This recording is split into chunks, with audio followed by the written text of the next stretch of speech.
이 시설이 들어오기 위해서는 이제 주민 반발을 완화하고 이들이 함께 할 수 있는 방식으로 들어와야 되는데 그게 참 쉽지 않은 것 같습니다. 안녕하십니까, 송준호의 생활 ESG입니다. 네, 오늘은요 중국이 사막에다가 14조 원 규모의 재생에너지 프로젝트 작업을 시작했다고 합니다. 네, 이 뉴스 바로 들려드리겠습니다. 지난 10월에 열린 중국 공산당 20차 전국대표 대회 개막식에서 시진핑 국가주석이 중국이 환경보호와 녹색 생활방식 촉진을 우선시할 것이라고 발표한 이후로 중국은 태양광 패널을 비롯한 재생에너지에 대한 많은 투자를 해왔습니다.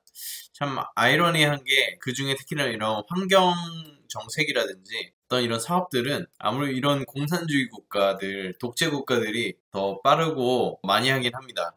아무래도 그 의사결정 체제가 일원화돼 있어서 그런지 거의 이게 움직이는 게 상당히 빠르거든요. 굉장히 아이러니한 그런 상황이긴 한데 어쨌든 중국이 고비 사막에다가 450기가와트 규모의 청정에너지 기지를 건설할 계획인 것으로 알려졌습니다. 국가의 야심찬 기후 목표를 달성하기 위한 대규모 청정 전력 보급의 일환으로 몽골족 자치구인 네이먼구에서 800위안 약 13조 9,800억 원 규모의 재생에너지 프로젝트를 착공하는 것입니다. 이게 전체 사업 개요고요. 자, 보시면 좀 더 자세히 보시면 건설사 두 곳이 이제 프로젝트 착공을 맡았는데 그중 하나가 이제 중국 최대 수력 발전 기업인 중국 장강삼협 그룹이고요. 쿠브치 사막에 위치한 프로젝트로 이게 완료가 되면 16기가와트의 전력 용량을 갖게 된다 이렇게 되어 있습니다. 쿠브치 사막은 내몽고 자치구에 위치한 사막으로 중국에서 7번째로 큰 사막이자 오르도 수거원에 속해 있다고 합니다. 큰 사막이라는 것이죠. 이 기지는 최대 규모의 풍력 발전과 태양광 사업을 결합한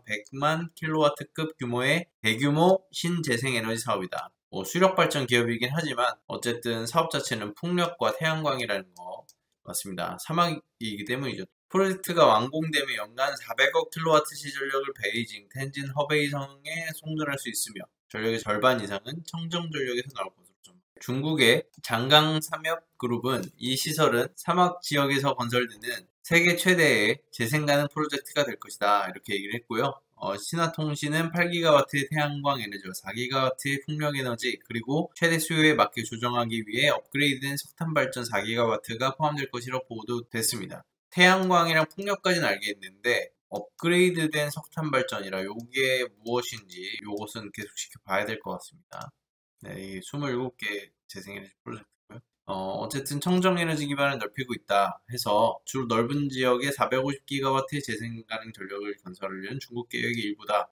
지난달 중국은 1단계로 95기가와트를 건설하기 시작했다고 발표했고요. 중국은 탄소 배출량 최대한 해인 2030년까지 1200기가와트의 풍력과 태양광 발전을 보유하는 것을 목표로 하고 있다. 장강삼협은 내몽골 프로젝트 완료 시기를 밝히진 않았지만 건설 단계에는 에너지 저장 시설을 갖춘 1기가와트의 태양광 용량이 포함되어 있었다. 에너지기지 중국 삼협이 지난달 28일에 시작한 27개 아까 위에서 지도를 보셨죠? 프로젝트 중에 하나입니다. 또 총 계획 용량이 1963만 킬로와트이고 총 투자액은 1090억 위안 20조 407억 원을 계획하고 있다. 이렇게 되어 있습니다. 네, 참 우리와는 조금 다른 방식으로 이렇게 해결되고 있는 거예요. 보시면 지금 이미 건설 현장이 이렇게 사막에 모래 한가운데서 이렇게 되어 있는 거죠.